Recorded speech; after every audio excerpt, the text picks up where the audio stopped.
अस्सलाम वालेकुम नाजरीन, हमारे YouTube चैनल इस्लाम की दुनिया में खुश आमदीद।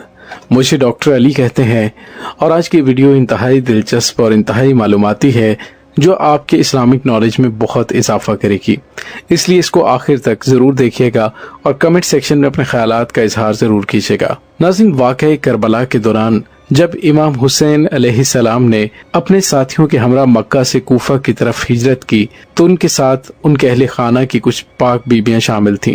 ये बीबियां सफर में आपके साथ रहीं और करबला की जमीन पर उन्होंने इमाम हुसैन अलैहिस्सलाम का खूब साथ दिया। 9 मुहर्रमुल हराम को इमाम हुसैन अलैहिस्सलाम ने उनमें से 6 बीबियों को हुक्म दिया कि तुम करबला की जमीन को छोड़कर हिंदुस्तान की तरफ हिजरत कर जाओ। पाक बीबियों ने अर्ज किया कि हम आपको ऐसे हालात में कैसे भला छोड़कर जा सकती हैं, तो इमाम हुसैन अलैहिस्सलाम ने फरमाया कि मैं मजबूर हूँ, क्योंकि ये मुझे हुक्म मेरे मौला अली अलैहिस्सलाम की तरफ से मौसूल हुआ है, लिहाजा बेहतर है कि आप लोग करबला से हिजरत करके दूर चली जाएं। नाज़रीन, करबला को छोड़कर हिंदुस्तान की तरफ आने वाली ये बीबियां कौन थीं, उन्होंने कैसे करबला से लाहौर तक हिजरत की और लाहौर में उनके साथ क्या वाक़यात पेश आए, आज की इस वीडियो में हम हिजरत करने वाली उन 6 बीबियों का जिक्र करेंगे। खातून जन्नत हजरत बीबी फातिमा ज़हरा सलामुल्लाह अलैहा के विसाल के बाद हजरत मौला अली अलैहिस्सलाम ने शादी हजरत बीबी उम्मुल बनीन सलामुल्लाह अलैहा से की। उनके बतन से 4 बेटे हजरत अब्बास अलमदार,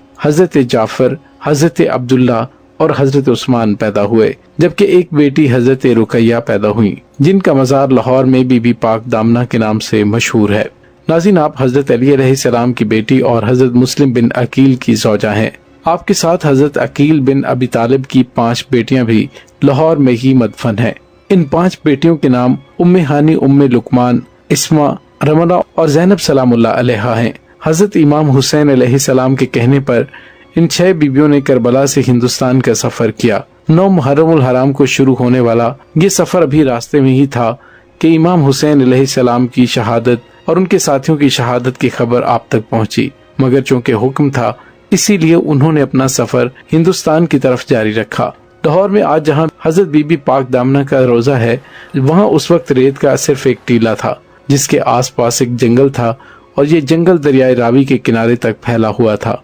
इसी जंगल के पास लाहौर की कदीम तरीन आबादी थी, जो कि उस वक्त एक छोटी सी बस्ती की सूरत में मौजूद थी। इस्लाम चूंकि उस वक्त तक हिंदुस्तान में नहीं पहुंचा था, लिहाजा यहाँ के सभी लोग मुशरिक और बुतों की पूजा करने वाले थे। हिंदुस्तान पर उस वक्त एक हिंदू राजा हुकूमत करता था जिसका नाम महाबरन था। उसका एक बेटा था जिसका नाम कंवर बकरमा था। जब ये पाक बीबियां लाहौर की सरजमीन में दाखिल हुई तो यहाँ पर मौजूद तमाम बुत और मूर्तियां अपनी जगह से गिर पड़े और आग की पूजा करने वालों की आग एकदम ठंडी हो गई। शहर में आमद के साथ ही इन बीबियों की रूहानियत का ये आलिम था कि कुफ्र पर लर्जा तारी हो गया। जब लोगों ने अपने मंदिरों में ये हालात देखे तो शहर में एक कोहराम सा बर्पा हो गया। राजा ने अपने तमाम वजीरों मशीरों को इकट्ठा किया और उनको इस वाक़े की तहकीकात का हुक्म दिया। पता चला कि कुछ परदेसी आए हैं और उनके आने के बाद ही ऐसा हुआ है। चुनांचे बादशाह ने अपने वजीरों और अपने सिपाहियों के साथ अपने बेटे को भी भेजा और हुक्म दिया कि उन परदेसियों को दरबार में लाकर पेश किया जाए। जब सिपाही उनको पकड़ने के लिए गए तो उन्होंने देखा कि वहाँ पर कुछ औरतें हैं जो कि चादरों से अपने मुंह को छुपाए हुए हैं। उन पाक बीबियों में से एक ने राजा के बेटे से बात की कि हम लोग खुदा के बंदे हैं और उसके रसूल सल्लल्लाहु अलैहि वसल्लम की आल से हमारा ताल्लुक है। करबला में जो वाक़या हुआ उसके बाद हम बेवतन होकर हिजरत करके यहाँ पर आए हैं। हमारा इरादा किसी को सताने का नहीं, बल्कि हम तो सिर्फ पनाह लेने के इरादे से यहाँ पर आए हैं। अगर तुम लोगों को ये मंजूर नहीं तो हम यहाँ से वापस चले जाते हैं। राजा का बेटा इन बातों से उनका काफी ज्यादा हमदर्द हुआ, लेकिन बादशाह के हुक्म के आगे मजबूर था। उसने कहा कि बादशाह ने आपको दरबार में बुलवाया है, अगर आप खुद नहीं जाएंगे तो आपको जबरदस्ती लेकर जाया जाएगा। जब हजरत रुकैया सलामुल्लाह अलैहा ने फिर से वही हुक्म सुना तो आप जलाल में आ गयी। पाक बीबी रुकैया सलामुल्लाह अलैहा ने उसी जलाल भरी निगाह से राजकुमार को देखा, जिसकी ताब ना लाकर वो वहीं पर बेहोश होकर गिर पड़ा। होश में आया तो बहुत रोया और हजरत बीबी रुकैया सलामुल्लाह अलैहा के कदमों में आकर माफी मांगने लगा। इस सारे वाक़े की खबर जब बादशाह तक पहुंची तो वो काफी गजबनाक हो गया। उसके हुक्म से हिंदुओं ने उन पाक बीबियों के खिलाफ मुहिम चलाना शुरू कर दी और उनको हर तरह से तंग करने लगे। पाक बीबियों ने तंग आकर बारगाह इलाही में दुआ की कि ऐ अल्लाह, तू हमारा पर्दा सलामत रखना और हमें इन लोगों से बचा ले। फिर इससे पहले कि बादशाह के सिपाही और दूसरे हिंदू आकर उन बीबियों को गिरफ्तार करते, जमीन फट गई اور وہ پاک دامن بیبیاں زمین میں سما گئیں۔ ان کی قبروں کی نشاندہی کے طور پر اللہ کے حکم سے ان کی چادروں کے کونے زمین سے باہر رہ گئے۔ بادشاہ کے بیٹے نے جب یہ منظر دیکھا تو وہ مسلمان ہو گیا اور ان بیبیوں کی قبریں بنا کر ان کی دیکھ بھال کرنے لگا۔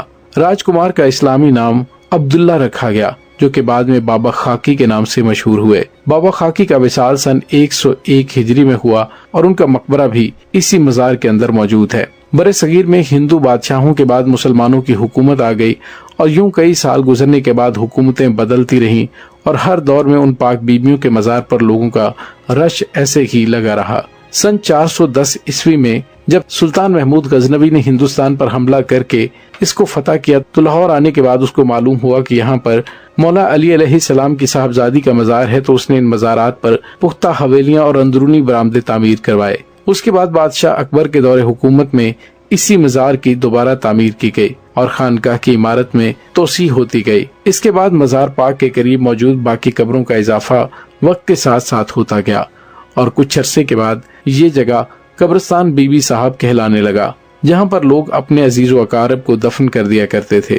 پاک بیبیوں کا یہ واقعہ برے صغیر پاک و ہند میں مسلمانوں کی آمد سے 32 سال پہلے کا ہے۔ واقع کربلا یعنی سن 61 ہجری سے لے کر قیام پاکستان یعنی 1947 عیسوی تک یہ مزار بی بی پاک دامن تسلیم کیا جاتا رہا، لیکن بعد میں اچانک کچھ لوگ من گھڑت کہانی بنا کر عوام کو شک و شبہات میں مبتلا کرنے کے لیے اس بات کو جھٹلانے لگے۔ تاہم آج بھی بہت سے لوگوں کا یہ ماننا ہے کہ یہاں پر کوئی بھی بی دفن نہیں ہے، جبکہ ایک بہت بڑی تعداد یہ مانتی ہے کہ یہاں پر وہی پاک بیبیاں دفن ہیں جو کہ عرب سے ہجرت کر کے کربلا کے دوران لاہور تشریف لائی تھیں اور ہندوؤں کے ساتھ معاملات پیش آنے کے بعد اللہ پاک نے ان کو زمین میں دفن کر دیا۔ باقی اس بارے میں اصل حقیقت کا علم تو صرف اللہ رب العزت کی ذات کو ہے۔ آپ اس بارے میں کیا کہنا چاہتے ہیں کمنٹ سیکشن میں اپنے خیالات کا اظہار ضرور کیجیے گا۔ اللہ لعنت اللہ علی القوم الظالمین۔